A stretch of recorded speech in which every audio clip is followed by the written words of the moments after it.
is going to make a major change to royal family Christmas traditions. Now, we've been speaking about the Christmas traditions, but talk to us about this major change. What's Prince William going to do? It happened before sunrise. No cameras, no ceremony, no forgiveness. Prince William finally said what no one else dared, and everything shifted.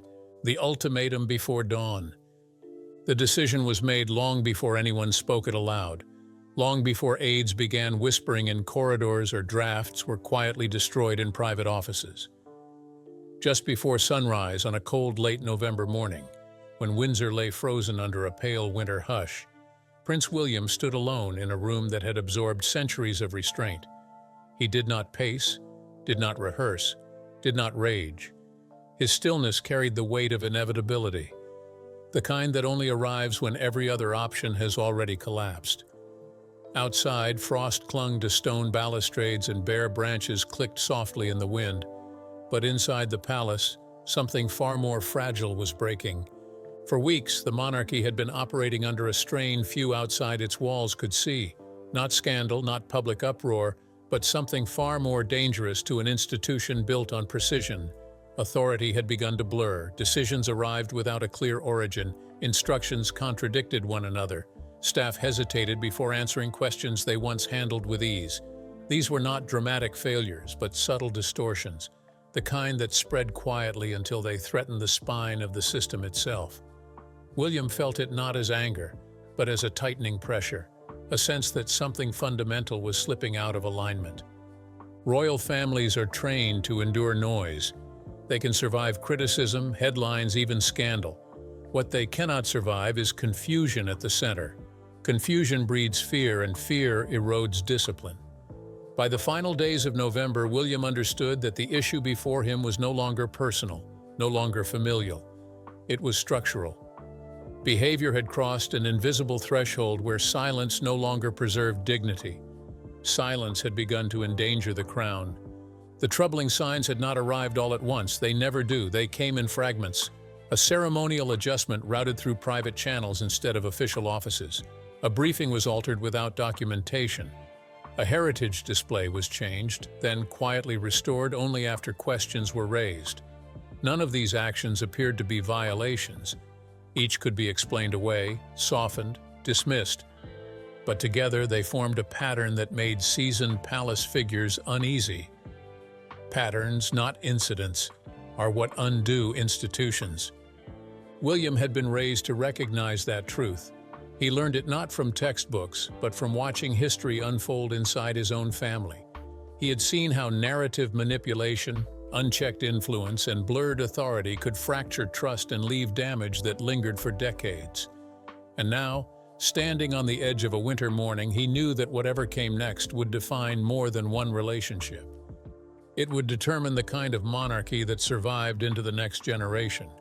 Down the corridor, aides moved with deliberate quiet, their voices lowered not out of secrecy but out of instinct. Draft statements had been written, revised, and then discarded. Advisors spoke in carefully neutral phrases, avoiding names while circling the same concern.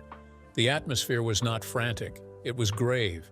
Everyone sensed that the palace had entered one of those rare moments when action once taken could not be undone. The kind of moment that redraws boundaries rather than negotiates them. Somewhere nearby, King Charles wrestled with a truth he had delayed for too long. He had spent years believing balance could be maintained through patience, that assertiveness might soften with time, that loyalty deserved latitude. But winter has a way of stripping illusions bare. The crown does not respond well to hesitation, especially when health, legacy, and global scrutiny converge. And in that convergence, the burden shifted quietly but decisively onto William's shoulders. William did not seek permission. He did not ask for consensus. He had listened, observed, and waited longer than most realized. What finally moved him was not a single act, but the realization that the institution was beginning to bend around an individual rather than the other way around. That inversion, however subtle, was intolerable. The monarchy survives only when people conform to its limits, never when its limits are reshaped to suit them. The word ultimatum had not been spoken yet, but it hovered in the air all the same, not as a threat, but as a correction. William understood that whatever he was about to do would be misunderstood by some, condemned by others, and quietly applauded by those who knew how close the system had come to fracture. He accepted that cost without complaint. Leadership, as his grandmother taught him without ever saying the words, was not about comfort. It was about containment. By the time the sun began to rise over Windsor, casting a brittle light across the palace grounds, the outcome was already sealed. The future of Camilla's influence, the internal balance of the monarchy, and the direction of the crown itself were no longer questions waiting for discussion. They were conclusions waiting for delivery.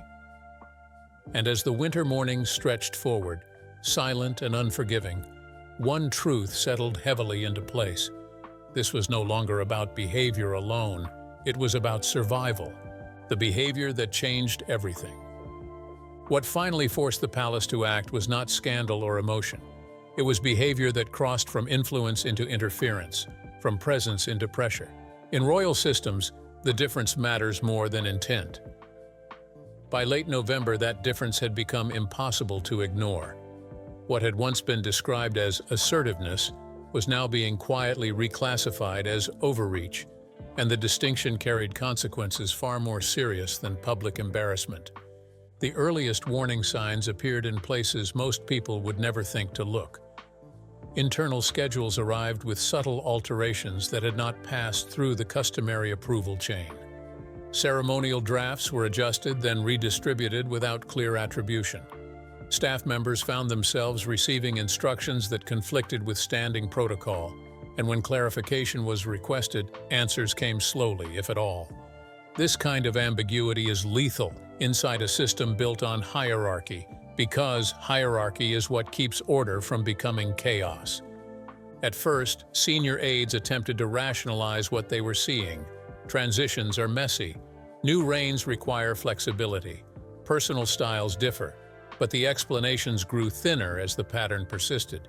It was no longer about one event or one document. It was about frequency, about repetition, about the unmistakable sense that authority was being exercised sideways rather than downward, bypassing structures that had survived for generations. The most unsettling aspect was not the changes themselves, but how they were delivered. Instructions increasingly came through a small, tightly controlled circle rather than through institutional offices. Advisors aligned personally rather than procedurally. Long-serving staff began to hesitate before acting, unsure whose guidance carried final weight. That hesitation was reported upward, quietly at first, then with growing urgency. When fear enters the bloodstream of a palace, it spreads faster than gossip ever could. One moment in particular crystallized the concern. During preparations for a winter remembrance observance tied to Queen Elizabeth's legacy, a draft program surfaced that subtly reordered symbolic emphasis. The adjustment was small enough to escape public notice, but prominent enough to alarm those trained to read meaning into every placement, every sequence, every pause. When questioned, the explanation did not come from the official ceremonial office. It came from a private channel. That alone was enough to trigger an alarm. Princess Anne noticed immediately. She always did. Anne does not react to tone or popularity. She reacts to the process. When she asked who had authorized the change, the room went quiet in a way that carried its own answer. No one could say, clearly, cleanly, or in writing. In royal terms, that is not a misunderstanding. It is a breach. Anne said nothing more in that moment, but what she did next mattered far more. She began documenting. William's awareness followed a different path. He noticed the shift in narrative rather than in paperwork. Articles began appearing abroad, particularly in the United States, framing Camilla as the guiding force of the new reign. The language was flattering but oddly synchronized, phrases repeated across outlets. Emphasis aligned too neatly with internal talking points that had not yet been approved. William recognized the sensation immediately. It felt familiar in the worst way, like watching history attempt to repeat itself with a different cast. What troubled him most was not that Camilla was being praised. It was that the praise positioned her as a stabilizing authority independent of the crown's structure. That framing subtly repositioned power, and once repositioned in the public imagination, power is tough to reclaim. William had lived through the consequences of such distortions before. He knew they never ended quietly. Inside the palace, concern escalated from observation to assessment. Internal reviews were initiated under the guise of routine checks. Ceremonial chains were mapped. Communications flows were analyzed. The findings were consistent and deeply uncomfortable. Decisions were being made without transparency. Boundaries were being tested, then stretched. And when resistance appeared, it was met not with recalibration, but with persistence. Camilla, sensing the pushback, did not retreat. She pressed forward, convinced perhaps that her experience, her resilience, and her proximity to the king granted her latitude. In another season, it might have. But winter has no patience for ambiguity. Each additional adjustment, each private directive, each bypassed channel only confirmed what Anne and William already suspected. This was no longer about helping the crown adjust, it was about reshaping it. By the time the pattern was evident, the palace had reached a critical conclusion. Intent no longer mattered, perception no longer mattered, only impact did. And the effect was destabilizing. Staff confidence was eroding, authority was fragmenting. The monarchy, already navigating health concerns, international scrutiny, and modernization pressures, could not withstand internal distortion at its core. This was the moment when behavior stopped being defensible and became decisive. The moment when influence tipped into liability. The moment when William understood that waiting any longer would not preserve harmony, but sacrifice control. And once that realization took hold, there was no path back to accommodation. Only the correction remained. Inside the palace alarm system. Royal institutions do not respond to a threat with emotion. They react with procedure. When concern reaches a certain threshold, it does not erupt outward. It turns inward, activating mechanisms designed to protect the crown from precisely this kind of quiet destabilization. By the final week of November, those mechanisms were fully engaged, and the palace shifted into a mode few outsiders ever witness. It was not panic, it was containment. The first sign that the alarm system had been triggered was the change in language. Advisors stopped using words like adjustment and flexibility. They began using terms like clarification, alignment, and stabilization. These were not rhetorical choices. They were signals. Signals that the institution no longer trusted the existing flow of authority to self-correct. When such language appears in internal briefings, it means the palace is preparing to intervene rather than observe. Princess Anne's role in this phase cannot be overstated. She did not call meetings for dramatic effect, nor did she circulate concerns emotionally. She requested records. She asked for timelines. She wanted written confirmation of who authorized what and when. Her approach was surgical, and it had a chilling effect on anyone who had relied on informal influence. Anne's questions did not accuse. They exposed, and exposure is far more dangerous inside a system built on precedent. As documentation accumulated, a picture began to form that made senior officials deeply uneasy. Instructions were originating from overlapping sources. Advisors loyal to Camilla were issuing guidance that conflicted with established offices. Staff members uncertain whose authority would be upheld if challenged began defaulting to silence. In a monarchy, silence is not neutrality. It is paralysis, and paralysis left unchecked can undo years of carefully managed stability. William received these findings in stages, not as a single explosive briefing, but as a steady stream of confirmation.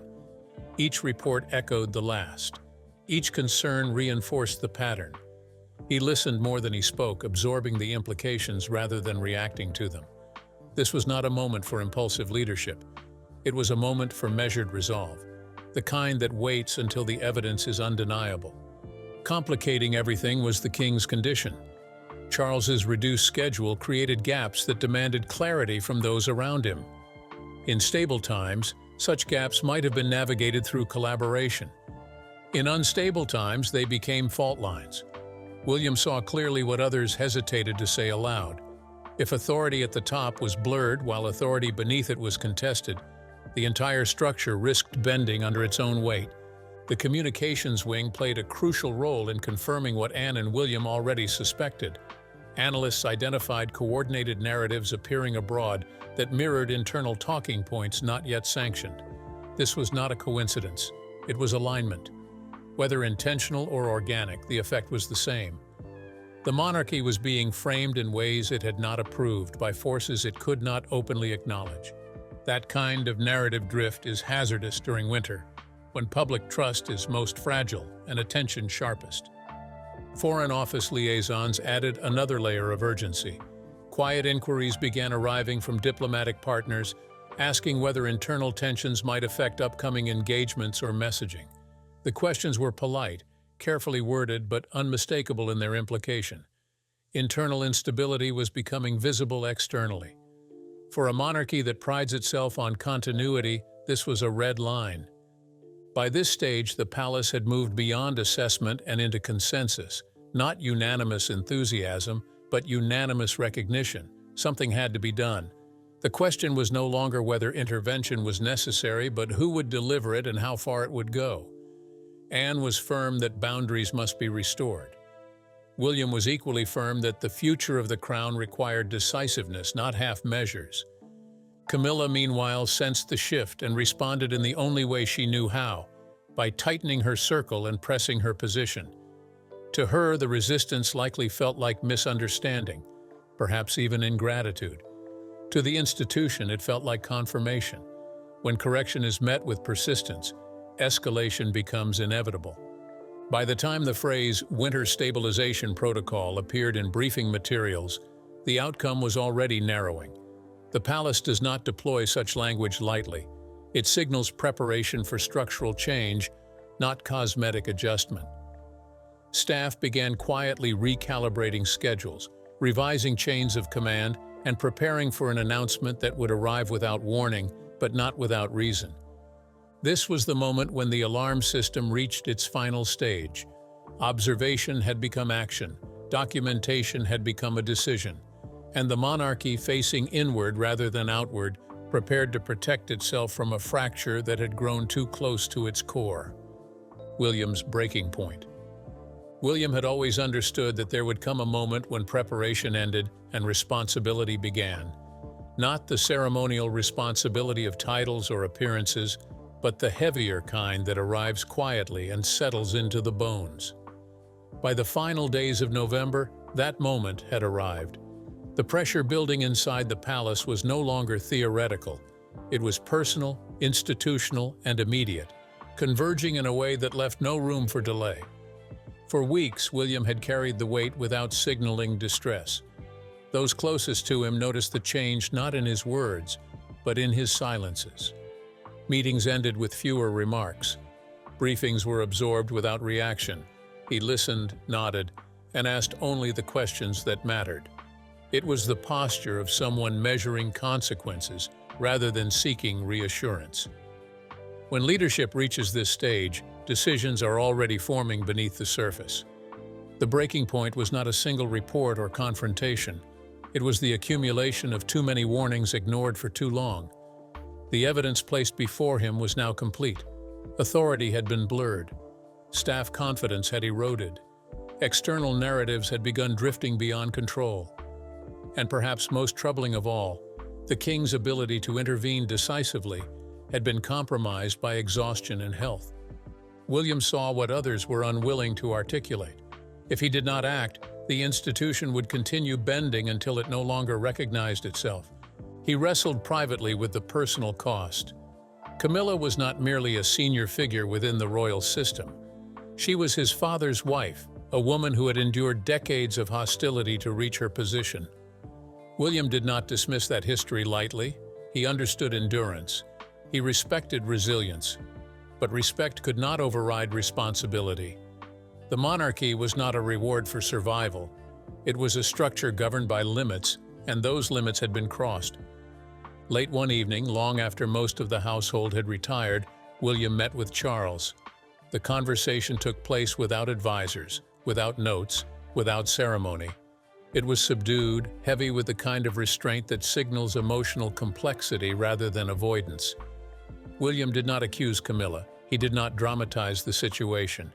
He laid out the pattern calmly, step by step, and explained what it had begun to cost the institution. Charles listened in silence, his expression caught somewhere between conflict and fatigue. He had hoped, perhaps too long, that balance could be restored through patience. That assertiveness might soften, that loyalty could coexist with latitude. But winter strips illusions quickly, and the evidence William presented left little room for doubt. The crown was being pulled in directions it had not sanctioned, and the longer it continued, the more difficult it would be to correct. The moment that changed everything came when William stopped speaking and waited. In that pause, Charles did not argue. He did not defend. He hesitated. And for William, that hesitation was the answer. The king could not be the one to draw the line. Not now. Not with the emotional weight of the decision pressing too close to his own heart. The responsibility, unspoken but unmistakable, shifted. That night, William returned to his private quarters with the certainty he had been resisting. There would be no gradual easing, no negotiated adjustment, no attempt to save face through ambiguity. The monarchy could not afford partial measures. What was required was clarity, firm and final, delivered without malice but without retreat. The kind of clarity Elizabeth had wielded instinctively when the moment demanded it. He spent the early hours of the morning reviewing everything one last time, not to reconsider but to ensure precision. Precision mattered. This was not about humiliation, it was about containment. Camilla would not be publicly shamed. Her title would remain untouched. But her influence, the informal authority that had begun reshaping internal dynamics, would end. Completely. William understood that once delivered, the ultimatum would alter relationships permanently. There would be no return to the easy familiarity that once existed. He accepted that loss without self-pity. Leadership, as he had learned, often required sacrificing comfort to preserve continuity. And continuity was the crown's most valuable currency. As dawn approached, William felt the full weight of what he was about to do. Not fear, but gravity. The knowledge that future historians would not measure this moment by tone or intention, but by outcome. Either the monarchy would become more disciplined or continue to drift toward fragmentation. There was no third option. By the time the palace stirred to life, William's resolve had hardened into something unshakable. The ultimatum was no longer a possibility, it was a necessity. He would speak calmly, he would be direct, and he would offer no space for reinterpretation. This was not a negotiation between family members. It was a correction issued by the future king to protect the institution he was sworn to inherit. When William finally rose to begin the day, the decision was complete. Not because he felt triumphant, but because he thought clearly.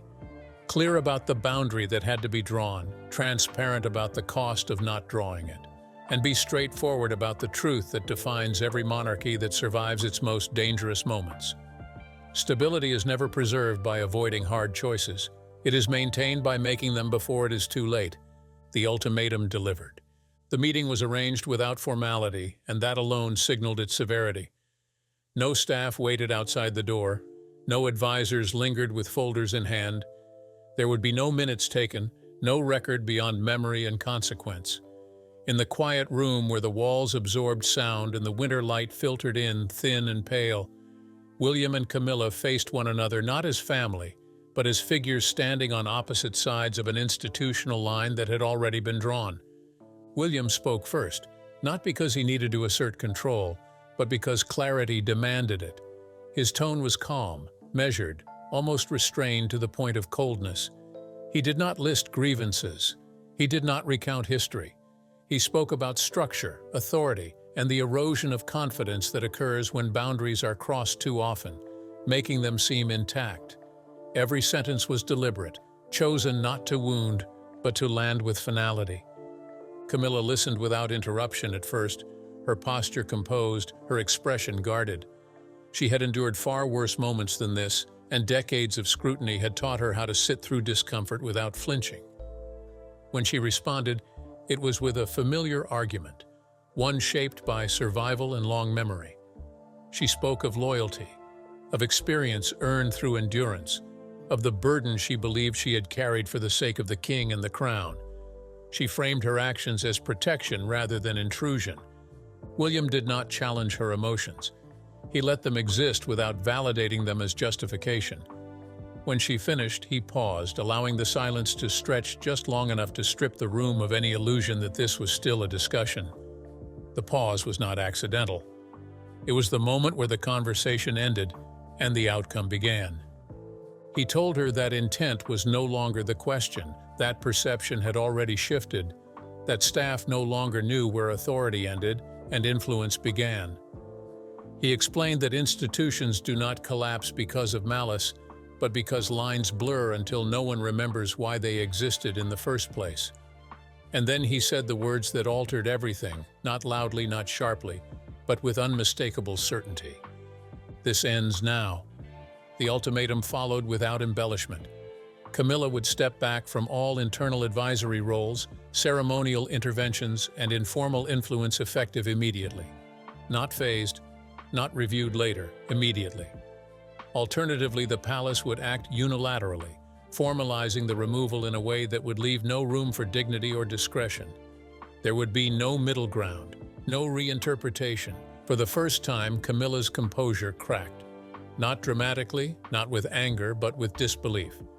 She questioned whether this was truly necessary, whether the palace was overcorrecting, and whether William understood the personal cost. William did not respond emotionally, he responded institutionally. He told her that the cost of inaction had already exceeded the cost of decision, that the crown could not afford another season of internal confusion, that this was not about blame, but about survival. The room felt colder as the reality settled in. Camilla understood then that this was not a threat, it was an exit ramp offered once. She had been given the chance to choose how the transition would occur, not whether it would occur at all. The difference mattered, and she recognized it too late to resist meaningfully. She finally asked if the king supported this. William answered carefully, truthfully. He said the king understood the necessity of being consulted. That he would not intervene to reverse what had already been set in motion was the most painful confirmation of all, because it meant the decision carried not just authority, but legitimacy. The meeting ended without a resolution spoken aloud. None was needed. Camilla rose slowly, gathering herself with the practiced dignity of someone who had learned how to endure endings in silence. William remained seated until she left the room, not out of dominance, but out of respect for the gravity of what had just occurred. When the door closed, it did not echo. The quiet that followed was heavier than sound. Within hours, the effects began to ripple outward. Instructions were issued quietly. Advisors were reassigned, schedules were revised, chains of command snapped back into clarity with a speed that surprised even those who had advocated for intervention. Staff felt the shift immediately, the way one feels air pressure change before a storm clears. Confusion dissolved, authority reasserted itself. Camilla retreated from the palace spaces she had once moved through freely. Corridors that had been busy with her presence grew quiet. Meetings once routed through her circle were canceled or redirected. No announcement was made that day. None was necessary. The ultimatum had done its work without spectacle. William did not seek acknowledgement. He returned to his duties with the same outward composure he always maintained.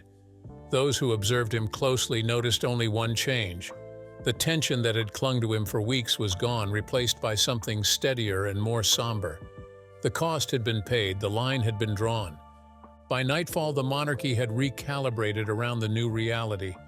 Camilla's influence had ended, not with confrontation, but with containment. The crown had protected itself without raising its voice. And in the quiet aftermath of the ultimatum, one truth stood unmistakably clear. The most decisive moments in royal history are not the ones shouted from balconies. They are the ones delivered behind closed doors in calm voices when the future can no longer wait. The winter crown. The aftermath did not arrive with noise or celebration. It came with stillness. By the following morning, Buckingham Palace felt different in a way that could not be explained to anyone who had not lived inside its rhythms. Corridors moved more smoothly. Briefings ended more cleanly.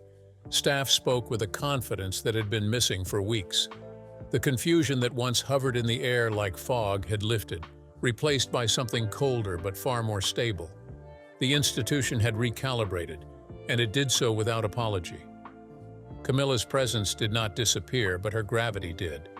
She remained a visible figure, her title unchanged, her position formally intact, yet the channels that once bent subtly in her direction had gone quiet. Advisors who had operated within her orbit were reassigned. Communications flowed again through official structures. Ceremonial planning returned to established order. Influence, once exercised informally, now encounters firm boundaries it cannot cross. For the palace, this was not cruelty. It was a correction. Charles absorbed the consequences in private.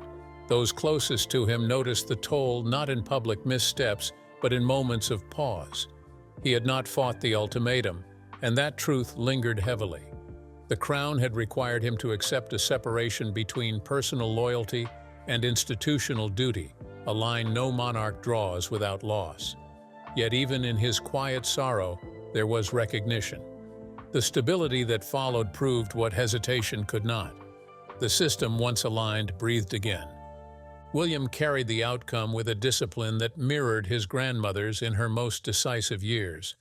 He did not publicly justify the decision. He did not brief allies or shape the narrative. He allowed the action to speak for itself, trusting that time would explain what words never could. Those who understood monarchy at its core recognized the shift immediately. This was not an impulsive authority. It was an inherited instinct, exercised without flourish. For the monarchy, the winter ahead would not be gentle, but it would be orderly. Boundaries had been restored before they collapsed entirely. Influence had been checked before it hardened into entitlement. The institution had chosen coherence over comfort, clarity over avoidance. These choices rarely earn applause, but they preserve continuity, which is the crown's most actual currency. For those watching from afar, the lesson extends beyond palaces and titles.